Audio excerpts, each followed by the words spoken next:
Olá, tudo bem? Estamos aqui para mais um Conheça Mais. Hoje com a MMX, a empresa de mineração do grupo EBX. Estamos aqui com o Roger Downey, presidente da MMX, que vai nos falar um pouco mais a respeito da MMX. Bom dia, Roger. Bom dia. Bom, a MMX ela foi criada em 2005 com alguns projetos de greenfield, de minério de ferro. Passados aí 6 anos desde a criação da MMX, muita coisa já aconteceu, né? Já tem bastante história para contar.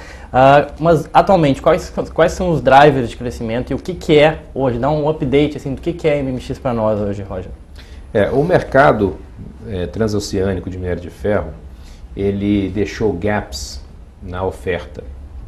Durante algumas décadas, nós tivemos uma queda constante em preços de minério de ferro em termos reais, que caíram cerca de 1,5% a 2% ao ano em termos reais, e com isso provocou uma consolidação dentro da indústria. Essa consolidação, na verdade, ela deixou esse gap que eu estou me referindo, especialmente após o momento em que a China começou a demandar mais minério de ferro. A resposta da oferta foi cada vez mais insuficiente, ou seja, ela não conseguiu atender no ritmo o crescimento da demanda. Com isso, surgiram oportunidades para a criação de novos projetos de minério de ferro. As barreiras à entrada de minério de ferro são praticamente capital e logística, tá certo? Uma vez que todo o dinheiro do mundo pode não conseguir comprar uma ferrovia num porto em qualquer lugar, em função de condições naturais ou mesmo de geológicas, geográficas e ambientais, então a logística acaba sendo a maior barreira. A MMX começou justamente com uma solução logística, entendendo que o negócio ele é um negócio essencialmente de logística, não é um negócio de mineração como outro qualquer, como o ouro, por exemplo, você pode transportar de helicóptero. Minério de ferro é um bulk commodity, né? Então é necessariamente um produto que tem que ser transportado em grandes volumes, em grande escala. Então, você precisa de trens, você precisa de ferrovias, você precisa de portos grandes. Então a MMX surgiu com projetos que já partiram da logística para trás, ao invés daquela solução tradicional de buscar primeiro os recursos minerários e depois a logística. Feito isso, a MMX hoje, que repetiu a mesma fórmula, a mesma receita de bolo de 2005, nós tínhamos, através da LLX na época e hoje como parte da MMX, o Porto Sudeste. O Porto Sudeste, ele é um canal de exportação, que vai nos permitir nesse primeiro momento uma exportação de 50 milhões de toneladas e no segundo momento, quando aprovado e uma expansão completa, 100 milhões de toneladas. Ele está ligado a uma ferrovia chamada MRS, que atende a todo o quadrilátero ferrífero. Portanto, nós temos ali uma região bastante fértil em termos de projetos de mineração. Hoje, a MMX tem projetos na Serra Azul, tá certo? Nós temos uma mina com praticamente 2 áreas, chamada IP e Tico-Tico, que nos dão um projeto de 24 milhões de toneladas. Hoje, a gente opera lá em ritmo aí de mais ou menos 8 milhões de toneladas. Temos também um site Greenfield em Bom Sucesso, que fica um pouco mais ao sul, em direção ao porto, mas também bastante próximo à MRS. E temos uma mina já em operação plena em Corumbá e projetos também Greenfield, mas bastante próximos de logística, ou seja, de uma área de porto no Chile.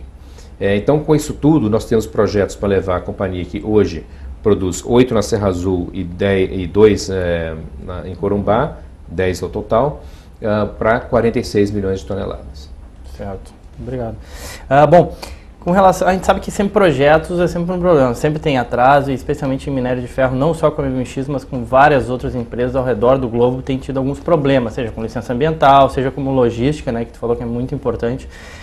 Como é que está o cronograma de expansão de Serra Azul, que é um dos grandes projetos aí que vocês têm, e o Porto Sudeste, como é que está? Quando é que entra em operação? Como é que está se dando esse cronograma?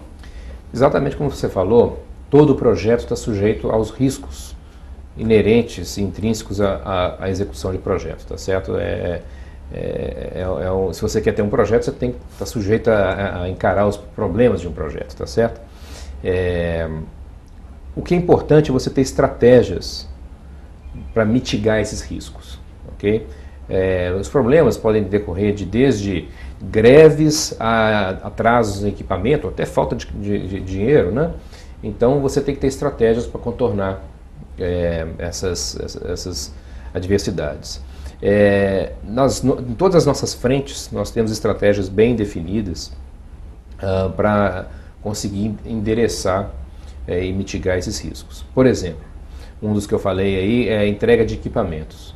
Então, com um volume cada vez maior de projetos de mineração, não só de ferro, mas de mineração de maneira geral, demandando equipamentos, as filas estão crescendo, tá certo? Em alguns tipos de equipamento, nós vimos aí, ao longo dos 6 meses, a fila dobrou. Então, a estratégia tem que ser uma de conseguir garantir que aquele equipamento seja entregue dentro do cronograma e dentro do custo que você avaliou. Então, o que a gente tem feito é já trabalhar junto aos nossos fornecedores para buscar oportunidades de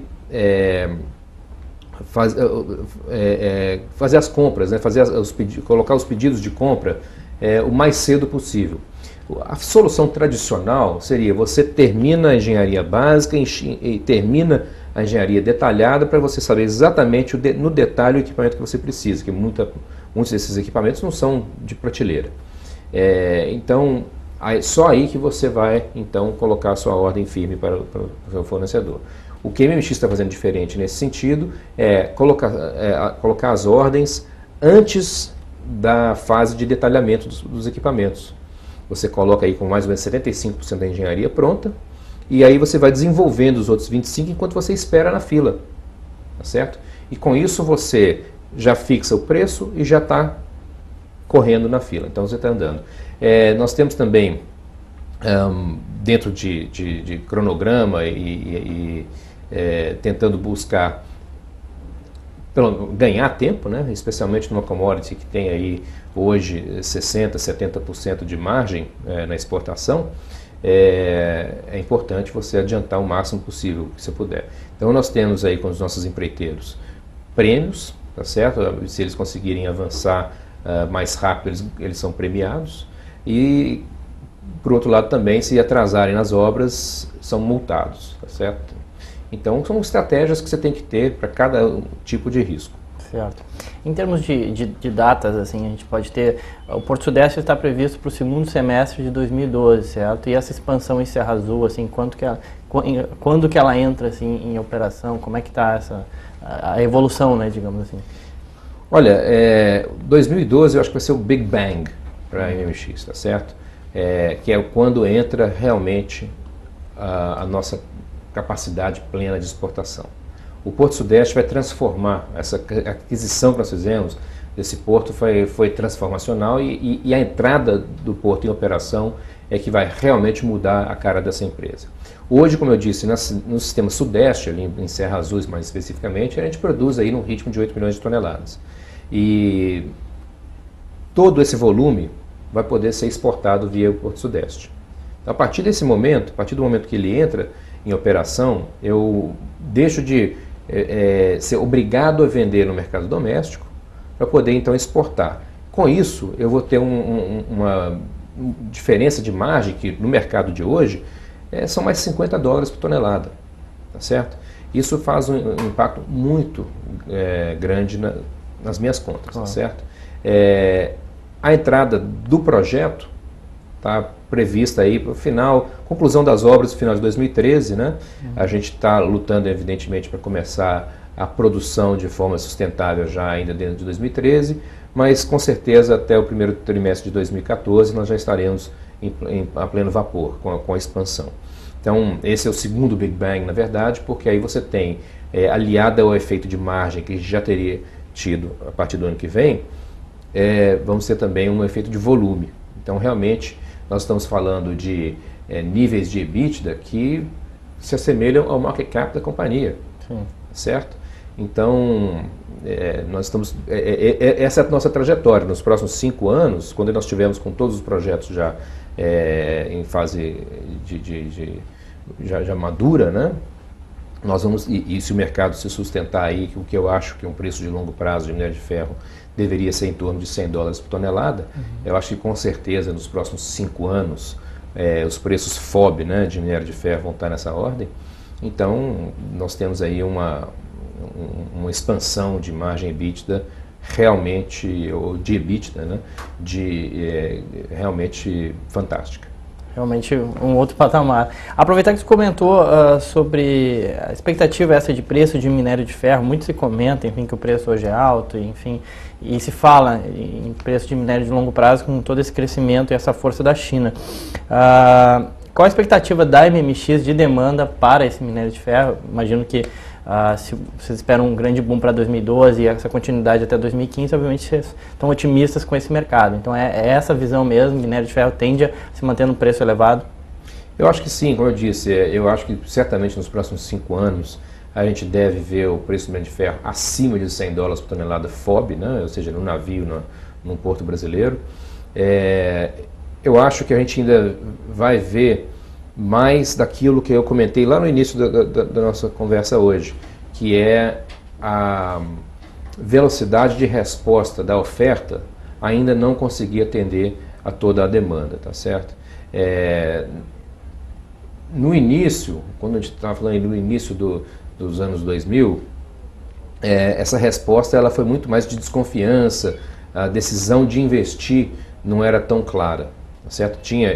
Eu cito empresas na Austrália que em 2001 desativaram, ou 2002, desativaram todo o equipe de desenvolvimento de projetos. No ano seguinte, o mercado transoceânico de minério de ferro praticamente explodiu. Hoje, a pressão ou a dificuldade de resposta na oferta de minério de ferro vem muito mais da dificuldade de colocar esses projetos no mercado. Em função daquilo que você mesmo perguntou, dificuldade de projetos, atrasos, etc. Em alguns casos, especialmente depois da crise financeira que nós vivemos aí em 2008 e 2009, ficou um pouco mais difícil o acesso a capital, tá certo? Você tem que ter realmente um projeto. Você faz um checklist e você vê que você tem que atender algumas coisas ali para poder o banco assinar o checão para você. E nós temos isso aí, nós temos a logística garantida, nós temos contratos de minério de ferro com grandes consumidores, já 2/3 da nossa produção está vendida.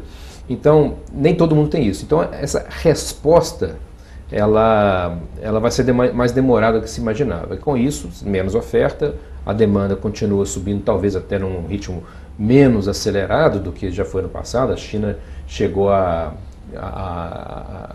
crescer a intensidade de consumo de aço 3 vezes PIB durante alguns anos, né? No início da década passada, e hoje está em torno de 0,6 ou 0,7 vezes PIB. Eu acho muito mais sustentável, mas se você colocar ainda caindo essa aceleração para 0,3 PIB, ainda vai haver uma falta de minério de ferro. E ainda por cima, a gente tem que considerar o que vai ser feito com todo o fornecimento de minério de ferro doméstico na China, que é de altíssimo custo. O que mantém preços de minério de ferro no spot lá na casa de $170, $180 CNF, né, colocado na China, é justamente essa produção muito cara de minério chinês doméstico, e que para fechar essa equação, para fechar a oferta e demanda, ele precisa ser produzido, porque senão vai faltar minério no forno, nos altos fornos lá na China. Então, enfim, eu acho que a gente ainda tem pelo menos mais uma década para resolver todos esses imbalanços aí de oferta e demanda no mercado transoceânico. Tá certo, Roger. Tu citaste também a questão dos contratos, né? Que boa parte da produção de vocês já tem contratos garantidos, assim, de fornecimento, no qual vocês já têm praticamente uma receita garantida. Como é que funcionam esses contratos? Quais são as quantidades de minério e em termos assim, proporcionalmente ao que a MMX produz e ao que a MMX pretende produzir? Tu falaste em 2/3, né? Explica melhor um pouquinho como é que funcionam esses contratos de longo prazo que a MMX já possui. Nós, no ano passado, assinamos 2 parcerias muito importantes para a companhia que realmente mudaram a companhia, não só com aporte, com capitalização na companhia, mas também com assinatura de contratos de longo prazo, com 2 off-takers, como a gente chama, 2 consumidores de minério de ferro, que têm contratos de longo prazo firmes conosco, já para 2/3 da nossa produção futura. Ou seja, na Serra Azul, nós temos a Wisco, que vai levar no mínimo 50% da nossa produção, e temos a SK, que vai levar algo em torno de 15% da nossa produção. No Chile, a SK vai levar 50% da produção. Então, se você coloca tudo isso, e em Corumbá nós temos também contratos com grandes siderúrgicas também, que levam mais de metade já da nossa produção lá. Aliás, 2/3 da produção lá no Corumbá também já está em contratos de longo prazo. Então, hoje a MMX já tem uma situação muito confortável, especialmente quando a gente vai ao mercado buscar o funding, o financiamento para o nosso investimento. Isso é um tique muito positivo que a gente ganha dos bancos nessa hora, porque eles sabem que nosso minério tem destino, tem mercado garantido. E isso é um conforto grande, não só do ponto de vista de você ter um contrato que você pode usar como collateral, mas também a gente já viu em 2008 como é que é um mercado quando ele está de mau humor. Eu lembro vocês que em 2009, finalzinho de 2008, 2009, a indústria toda estava operando aí em torno de 2/3 da sua capacidade. De uma hora para outra, a Europa parou e outras economias realmente reduziram bastante a marcha, de forma que a indústria de minério de ferro, durante aquele ano, trabalhou a 2/3 da capacidade. A MMX trabalhou a 50% da capacidade. Então é muito importante ter contratos que te permitam atravessar essas ondas, atravessar esses mares revoltos com confiança de que você tem um off-taker que vai sempre ir lá buscar esse seu minério. Sem dúvida. Também as coisas acabam se interligando, também comentaste a questão de funding, né? Com tanto projeto, com tanta expansão, com tanta coisa por fazer, como é que está a MMX hoje nessa questão de funding? A gente pode esperar alguma emissão de bonds, debentures, equity para financiar todos esses projetos, uma nova entrada de algum sócio eventualmente, que nem já aconteceu no passado? Se você for olhar o mercado de dívida nos últimos 20 anos, mais ou menos, 25 anos, hoje nós temos um ponto nesse gráfico todo, se você plotar esse curvo, ele está lá embaixo, tá certo? Nesses últimos 25 anos, desde 86 mais ou menos, que nós mapeamos, ele está no ponto mais baixo de todo esse período. É impressionante.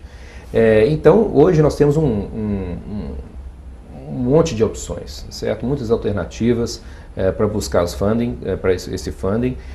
Nós já estamos aí bastante próximos aí de fechar o nosso pacote, estivemos aí já discutindo, vendo, aparecem, como eu te falei, é um mercado muito promissor, muitas alternativas surgindo, a gente tem que ouvir todas essas alternativas. Nós não temos uma pressa nesse momento, porque nada disso atrasa o nosso projeto.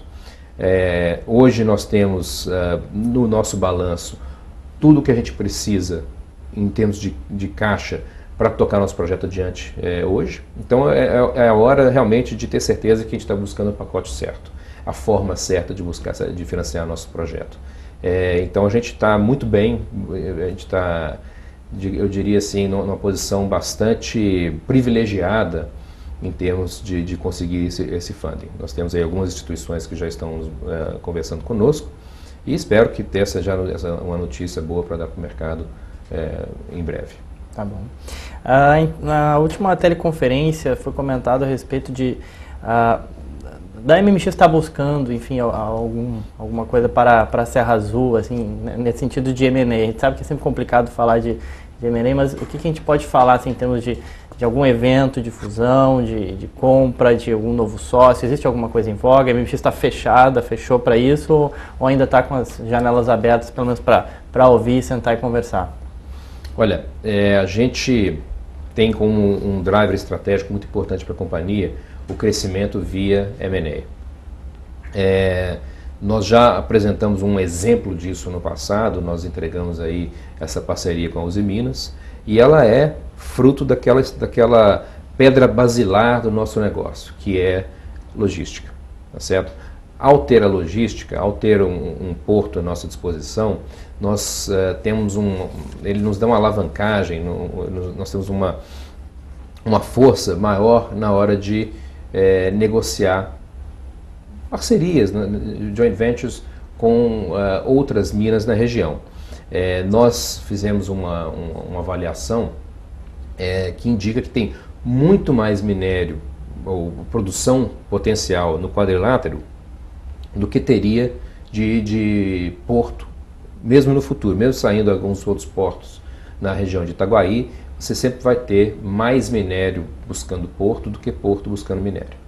Então, sendo assim, nós estamos usando o nosso porto como uma alavanca para buscar novas oportunidades aí para crescer mais ainda.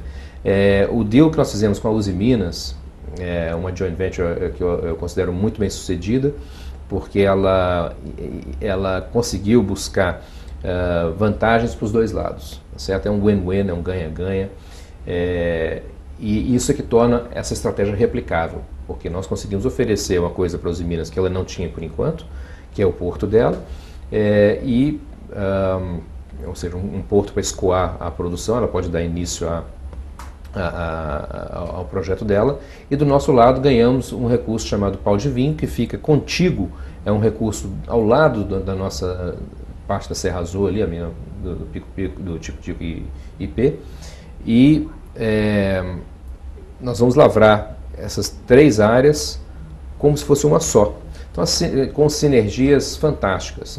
Nós estamos aí finalizando os estudos preliminares em Pau de Vinho, mas com certeza vai nos dar um projeto melhor ainda do que nós já temos, tá certo? Então nós temos que buscar outras soluções dessa.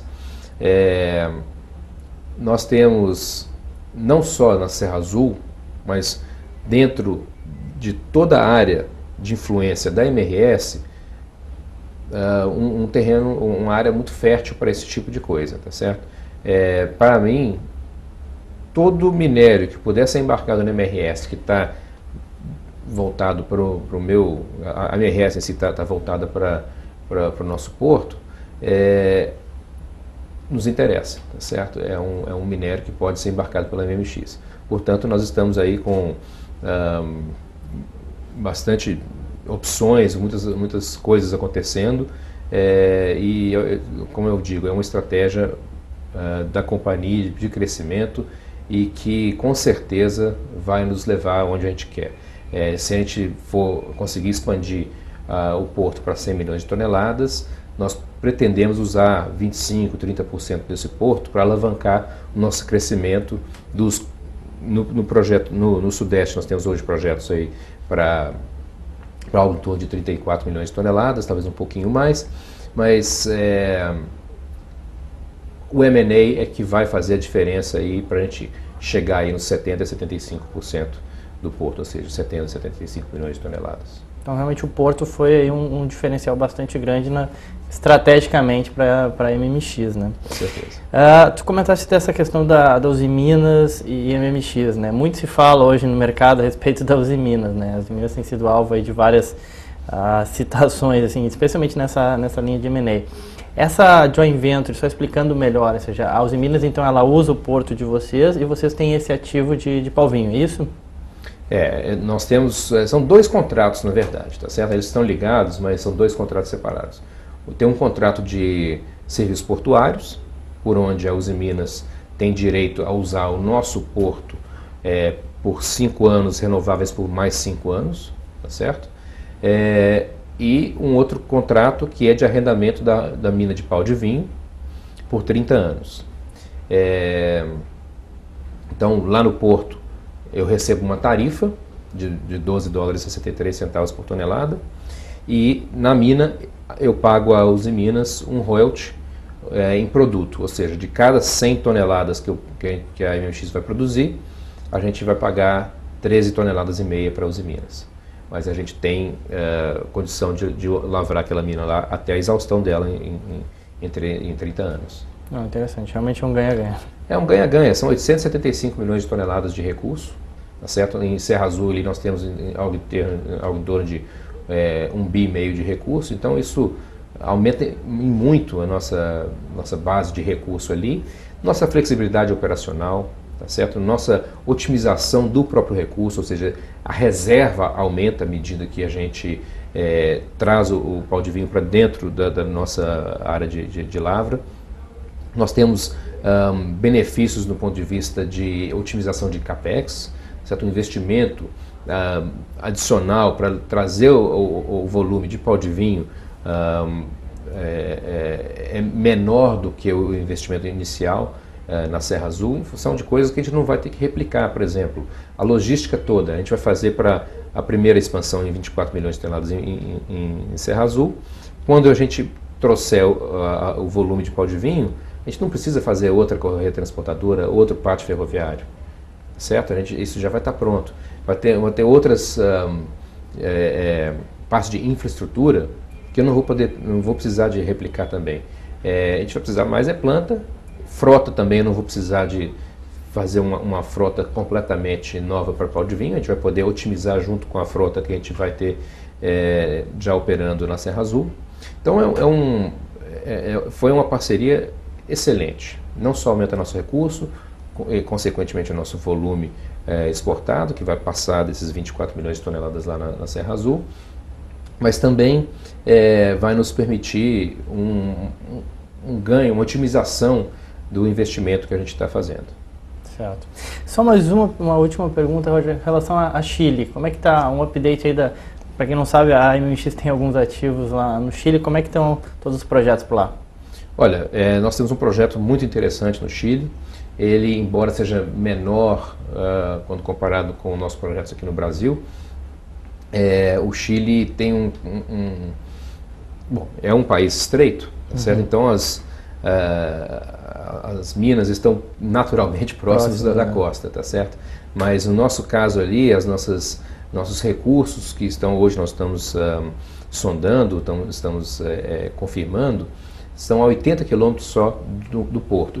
Esse porto, a construção dele vai ser iniciada em breve, né? Ele já está licenciado, é uma área que pertence ao grupo EBX, pertence ao Ike, e vai ser ligado o porto com as minas através de um mineroduto. Tem um declive aí de 300 metros, ou seja, a gravidade vai nos ajudar bastante, a gente vai precisar de pouco bombeamento. Então nós teremos aí um projeto aí com um custo muito competitivo, tá certo? Apesar de ser um projeto pequeno em termos de volume, nossa meta ali é alcançar 10 milhões de toneladas, mas ele, em função de ser um projeto de custo muito baixo, eu arriscaria dizer que é um dos projetos uma das adições à oferta transoceânica com custo mais baixo colocado no navio, em função da logística, não tem mistério, né? 80 quilômetros de mineroduto significa aí menos de $1 para chegar, para percorrer esses 80 quilômetros, tá certo? Então, é um projeto que se torna muito interessante apesar da baixa escala. Hoje a gente está em fase ainda conceitual e de exploração e de pesquisa, né? Hoje a gente está acelerando a campanha de sondagem. Nós vamos fazer 60 mil metros de sondagem lá no Chile. Para uma comparação, nós temos aí algo em torno de 30 na Serra Azul. Então, quer dizer, é uma campanha bastante grande de sondagem. Isso para confirmar esses recursos que ficam ali na região de Copiapó, para então já começar a entrar no próximo estágio do projeto, que são os relatórios de engenharia, né, que efetivamente, o Scoping Study e depois o Bankable Feasibility Study. Tá certo, então, Roger, muito obrigado pelos teus esclarecimentos. Obrigado a XP por nos receber aqui hoje. Bom, esse foi mais um Conheça Mais, hoje com o Roger Downer, presidente da MMX. Espero que vocês tenham gostado.